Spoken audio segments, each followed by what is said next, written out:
When the doubt gets loud, but answer that call. Vision ain't real till you grind at speed, so breathing deep. Then call the damn leads. Call the damn leads. Hey, welcome back to Call the Damn Leads, the show by sales professionals for sales professionals. I'm your host, Drewbie Wilson. With more than 2 decades in sales, I've seen it, been through it, heard about it. Now I'm bringing it to you, my favorite people in the world, the sales community. So let's be honest. It doesn't matter where you come from, what background, what personality type, what gender. You can make an amazing life in sales. And today's guest, no stranger to the journey. I'd like to welcome Rachel Allen to the show. How are you? I am great. Thank you so much for having me. You got it. I'm excited to be here with you. I know this is going to be a fun conversation, but I want to jump right in. I want to hear your crazy sales story. So my craziest sales story was actually the first sale I ever made. So like approximately 7 billion years ago, I'm a baby entrepreneur. I had been working for content mills, and this person comes out of nowhere and she's like, hey, I saw a post that you made on Facebook. Can we have a chat about you writing for me? And I'm like, sure, I don't know. So I get on the sales call. It's on Skype, which tells you how far back this was. And she is like, hey, do you think you could do me a nurture campaign by EOD Friday? And I'm like, the only word I understand out of that sentence is Friday. So I'm like vamping and being like, tell me a little bit more about what you're looking for, as I'm Googling like, what is nurture campaign, EOD Friday, business abbreviation. And I saw it and I was like, I mean, like, I'm pretty sure I could. Yeah. And she ended up wanting a whole bunch more stuff. And I closed her for a 5-figure contract. That's awesome. Yeah. It's always interesting when you are in those scenarios where it's just like, hurry up and figure it out, but don't blow this. Right. And I think that's one of the greatest things about sales is that as long as you're not over promising and under delivering, you can come up with some pretty crazy strategy. And they say, I think the phrase is necessity is the mother of all invention. And from what I've seen in your profile, kind of checking you out before the show, you know, you've been in some scenarios where the necessity created that invention. So tell me a little bit more about how you got into like copywriting. Was it something you've always enjoyed, or was it something that you kind of were like, I'm just going to start doing that? I mean, I didn't know what copywriting was until the day I started doing it. I had gone to school for journalism, so like always loved the word thing. And then I graduated into the '08 recession, and it was like, cool, guess we're not going to do that. And the only job I could get was unpacking boxes at Old Navy on the 5 a.m. shift. And it was me and a bunch of like other liberal arts majors just living our best lives there. But that wasn't what I wanted to do for the rest of my life. So in my 22-year-old brain, I was like, well, the furthest place away from Tennessee is Hong Kong. So I bought a plane ticket and I left. And she said, I'm all in. Sometimes you got to play the game. I love that. I think it's not enough people are willing to take that risk on themselves. And I'd be curious, you know, you're 22, you land in Hong Kong. Mm-hmm. Now what? Well, the first thing I realized was I hadn't got a work visa before I left because, you know, 22, and I had to make rent the next month. So I'm Googling like how to make money online, which is like only slightly less ridiculous back then than it is now. But this like freelance gig called copywriting popped up, and I was like, dude, this is a scam. There's no way somebody will pay me $3.25 to write 600 words. And but I took it anyway, and it turns out they did pay me, and it was awesome. And I was like, oh my God, I can't believe someone would actually like make a job out of this. But I was really hooked, and so I just went for it. And one of the things that I love about copywriting as a skill set is, and this is for you, sales professionals that are listening right now, it is the secret to becoming a better communicator. Because when you look at copywriting as a real process, it starts to break down human communication, human perception, the meaning of certain words and phrases. And when you start getting on the psychological side of it, it's going to help you have better conversations with your leads and your prospects. So Rachel, like what were some of the things that kind of surprised you about copywriting that made you think like, all right, well, this isn't as difficult as I thought it might be, or, hey, that worked really, really well. Yeah. I mean, I think the thing that surprised me the most was really just how closely it mirrors a sales conversation. It's really just a sales conversation written down in slightly longer form. And I got really interested in the psychology of it early on because I wanted to understand like what makes it work. And so the thing that I always like say to people in marketing that they hate is all copy is sales copy. And they think I mean that in like a Glengarry Glen Ross kind of way. And I'm like, no, it's not like a coffee is for closers thing. It's a if someone gets to your sales page and they feel like you've had a personality transplant, something has gone wrong like down the way. And so it's the same thing. The sales conversation is just an extension of the marketing copy. It should all feel like the same thing. And if someone gets on that conversation with you and they're like, wait, but this doesn't sound like your marketing, that's where the marketer has like set you up badly. Oh, that's such a great way to look at it. And it's why I think there's so much tension between marketing departments and sales departments, because the sales guys are getting on the phones and they're having their sales conversation and they're like, these leads suck. And marketing's like, be happy you got leads, kid. What do you mean? Like, go out and knock doors and cold call. Totally. And so I've always been a big believer that when you can bring the two together and create cohesion and communication, it's as you just said, it's like, okay, well, where is the breakdown from what they saw and what was said? And how do we clean that up and build that bridge back together? And so when you were in copywriting, what were some of the products or offers that you worked on that we might be able to gain some insight on? Oh gosh. I mean, I've written for everybody from astrologers to accountants. So like literally everything. But I think the one where I really was able to work well with the sales team was it was actually like a high price coaching offer. And they had been having, as you said, a lot of garbage leads come through because the marketers were like, well, this is what I care about in a high cost coaching program. And I'm like, bro, that's not what we're doing here. I don't care what you care about. So I went and I talked to the sales team and I was like, look, like people get on this call. What are they scared of? What are they waking up at like 4 a.m. thinking about? And of course, like sales are the people who talk to people all day. You're getting the first line information. So of course I'm going to ask you, and then I can make the marketing copy work for you. I don't understand why more marketers don't work that way. Cause I'm like, I don't talk to your customers all day. I don't know what they want, but like you do. Why wouldn't I ask you? Well, and that brings up a good segue into the question I had for later, but we're going to go there because now I'm thinking about it, right? Like, so many sales professionals are focused on the value they see within a program, and we're all kind of programmed to see it. We grew up in that era of like internet marketers and Alex Hormozy and all these guys, and I'm not hating because I love it and I study it deeply and I understand it, but like there has become kind of a box that people will fit themselves into when it comes to marketing. And I love how you touch on the idea that, okay, great. Yeah, maybe your customers are similar to 10 of other competitors, but like, what are your leads and customers saying? Because that's the difference. Like when you're building your brand, you've got to like connect with them on that emotional level. And so what are your thoughts around like AI copywriting? And I'd be love to know where you're kind of thinking with that as far as, it's become more popular. Yeah.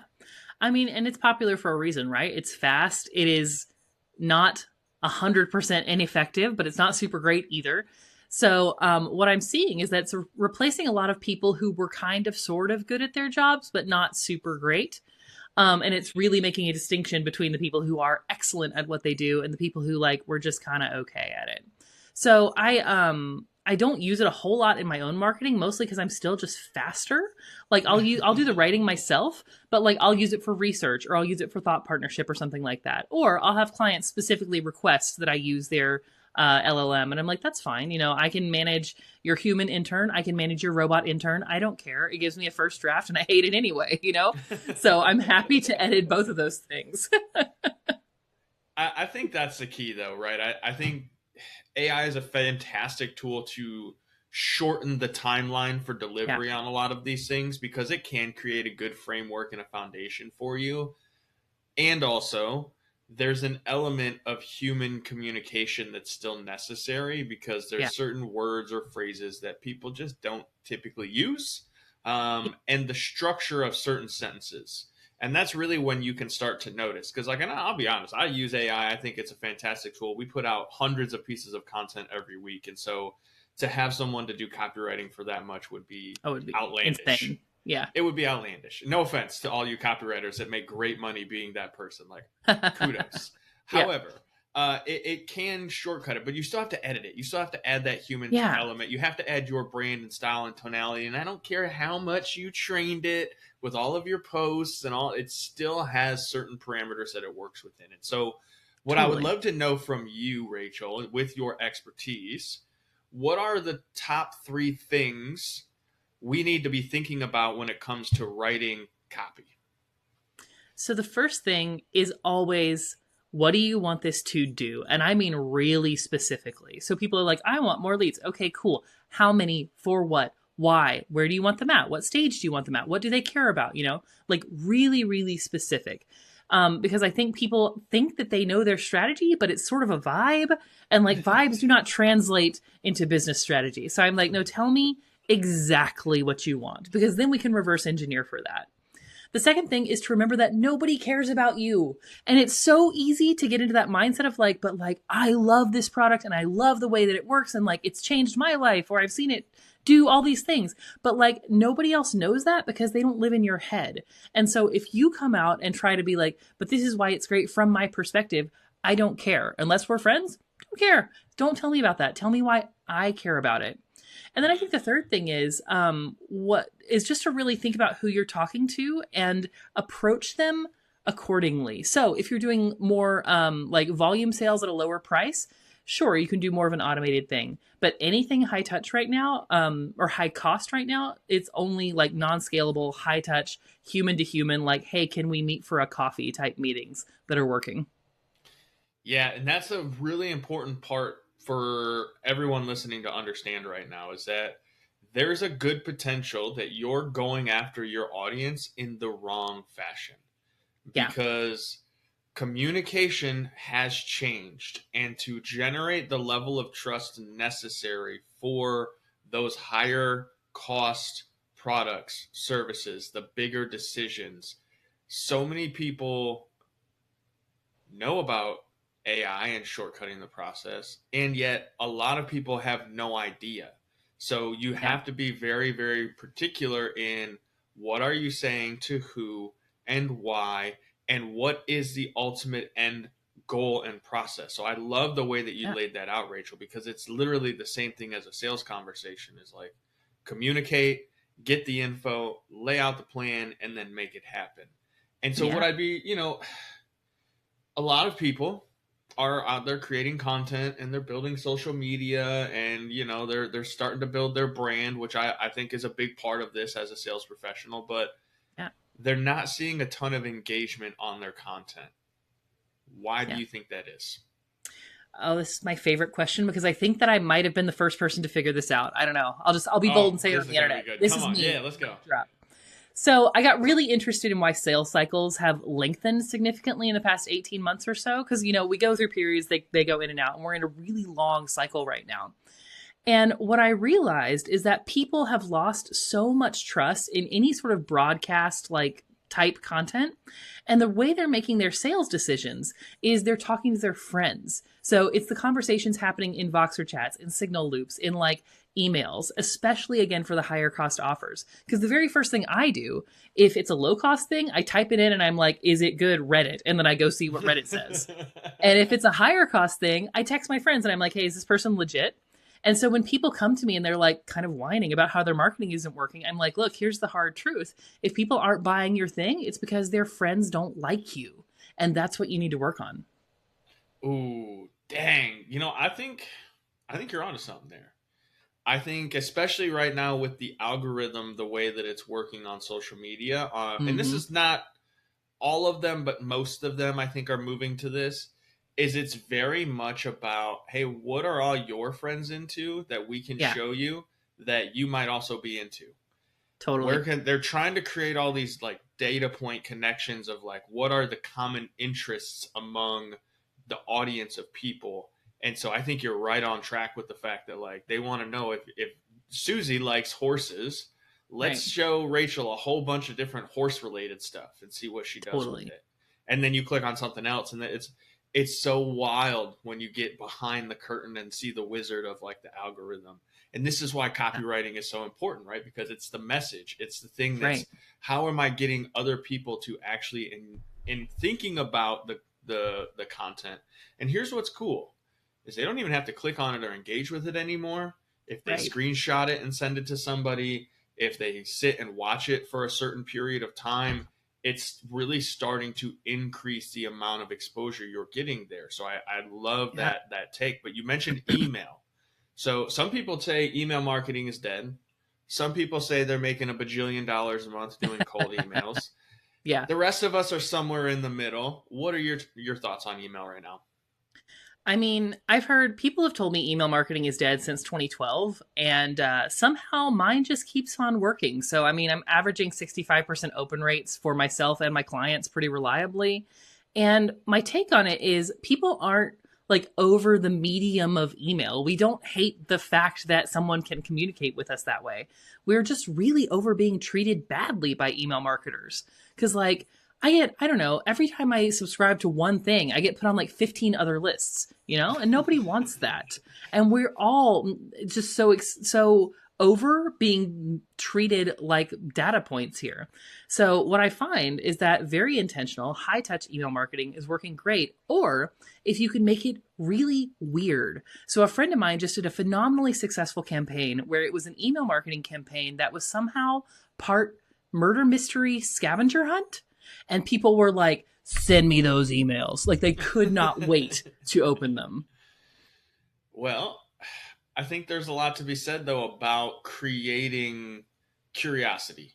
Yeah. And that is where you have to get really good with email. In my opinion, right? I'm not an expert. I wouldn't say I've got 65% open rates, so I can't compete with what you've got, but this is your wheelhouse. This is your specialty. Yeah. So I'll digress to your expertise here, but I'm a big fan of the daily email and treating it almost like a recap of like, hey, here's some things that happened today that were valuable, or here's a lesson that we recently learned. Because it's kind of like social media in that as long as you're not just consistently directly trying to sell people stuff, they still are interested in what you have going on to a degree. Oh, totally. I mean, it's like an RSS feed, just slightly more curated. Exactly. And what I would be interested to know from you is like, is there certain things that we could be doing better in our emails to avoid getting flagged by these super smart email companies? Because it seems like it's harder and harder to even get it in the inbox these days. So what's your thought on that? The first thought is just to make your subject lines actually unique and interesting and not crazy clickbaity. You do have to create curiosity, like you said, but you don't need to do it in the like, you won't believe what happened today. Like, yes, I will. I've seen it 10 times already. Yeah. It's like cool sales. Yeah. I mean, like one of my favorite subject lines that I ever wrote was, you could do this on the toilet if you want. And people were like, And so, of course, it makes you curious. And the whole point in the email was like, look, we're all really busy. And I'm not going to judge you if you scroll this while you're on the toilet. I don't care, you know, because it was like busy entrepreneurs. So that's a way that you can open like this curiosity loop. But no software is going to look at that and be like, oh, clickbait, right? Because that combination of words is not how people typically do that. So make sure your subject lines are really good. Make sure you're actually providing value in the email. And I know that's become such a cliche of like, provide value. But it's like, no, would you open this? Would you feel like, ooh, amazing about opening it? Or is it kind of like, okay, well, like I did the email because I said I was going to do the email, you know? Because that's when people start flagging you as spam. That's when they stop opening them. And that's what tells the companies like, hey, this person's just like shouting into the void. Yeah, that's really smart. I might just be narcissistic, but like if I write an email and then I go back and I read it like 3 or 4 times and I'm like, this feels good, then I know it's a decent email. But if I write it and I go back and I'm like, yep, I always know it's like, nah, I got to go back to the drawing board on this one. Because I'm ultimately trying to attract the people who are like me, who are similar in nature, similar mindset, wanting growth. And I think in sales especially, who is the audience? Yeah. What is it that they're experiencing on a day-to-day basis, and how can we get in their shoes and their frame of mind and thinking about what are the things that would make me feel good, feel entertained, get a little bit of knowledge that I didn't have before, but in a way that doesn't make me feel like they're just trying to treat me like a transaction. Totally. And like, especially in a way that doesn't feel like they're leading up to something. That's my like least favorite thing anybody ever does in nurture campaigns, where it's like, it's timeshare sales, you know? It's like, oh, go to this great condo on Myrtle Beach for a week. Isn't that so fun? Sales email, you know, like that's awful. No one enjoys that. So like in a lot of nurture campaigns, what I've been doing now is like, I'm like, hey, straight up in 7 emails, I'm going to ask you to buy something. If you hate the idea of that, unsubscribe right now. If you want to get this other stuff, I'll promise I'll make it worth your while. Ooh, all right. So this opens me up to another question for you. The unsubscribe. Yeah. A lot of people take it personally. Why do you think that is? I mean, because it's like you're saying something and it feels very personal. So it feels like, you know, when you like walk into a conversation at a party and everyone kind of just drifts away and you're like, cool. So like, it's like that feeling, you know, but it's really not personal because it's like everyone is in 500 parties at once and everyone is shouting at them. And so it's more, I see as more people like walking into the other room. And I have people unsubscribe and then like email me personally and say like, hey, I still want to be connected with you, but I just can't get emails anymore. And I'm like, bro, I totally get you. I love that analogy. I had a guy, I want to say it was Ian Stanley was talking about it. And it's like, you know, think about you on a retail store and someone walks in, they look around, they walk back out, they decide that it wasn't for them. Like, you're not going to be offended by that. Because we've all done that, right? We've all logged in or signed on to something and been like, this looks cool. And then gotten the thing and been like, actually, never mind. I don't like it.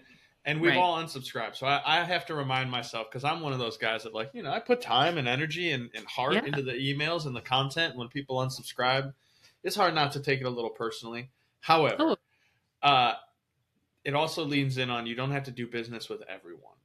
And I'd be curious for you, like, what can someone do in their copywriting to make sure they're really specifically segmenting the people who want it and the people who don't?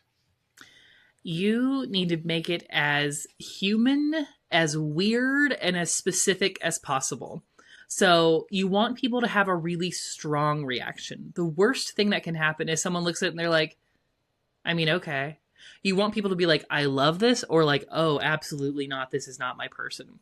So a lot of that comes back to your values. And people are always like, my brand values are authenticity, clarity, and transparency. I'm like, no, they're not. Come on. Like, what do you actually care about? What gets you up in the middle of the night? What are you like stomach tighteningly afraid of? That's where your values, you're going to want to look there. And if you can speak from that place, it resonates to the other people who really get that. And it will have the people who don't be like, oh, I am like visibly repulsed by you. Yeah, that's a fantastic way to also increase your open rates and increase your contact rates, because when people are for you, they're for you. But when they're kind of in the gray, they really don't know how to treat you. And, you know, honestly, Rachel, we could probably sit here and nerd out on this for like the next couple hours. Because I love these conversations, but I want to be respectful of your time. How do me and the listeners come find you, follow you, check out more of your content? You can find me at boltfromthebluecopywriting.com. You can also just check me out on LinkedIn, or you can email me at hello@boltfromthebluecopywriting.com, like it is the ancient times, and I will email you back. Hey, imagine that. Someone who will actually respond to their leads.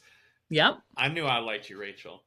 Well, listen, if you guys enjoyed the episode, you know what to do. Go share it on social media. Tag Rachel and I. Maybe send it to somebody you know who sucks at copywriting. You don't have to tell them they suck. But like, you know, hey, I heard this episode. Made me think of you. I wanted to send it your way. I know you love creating content. And then, you know, leave us a review. Listen to some of the other episodes. We have amazing guests like Rachel on every single week, always sharing the insights and the gems for sales. And maybe you have a crazy sales story. I'd like to have you on the show and I want to hear about it. Go over to callthedamnleads.com/podcast. Send us your details. Grab a hat, grab a keychain, grab some swag while you're there. From here, you know what to do. Pick up the phone. Call the damn leads. We'll see you next time. When the doubt gets loud, but answer that call. Vision ain't real till you grind at speed, so breathing deep. Then call the damn leads. Call the damn leads.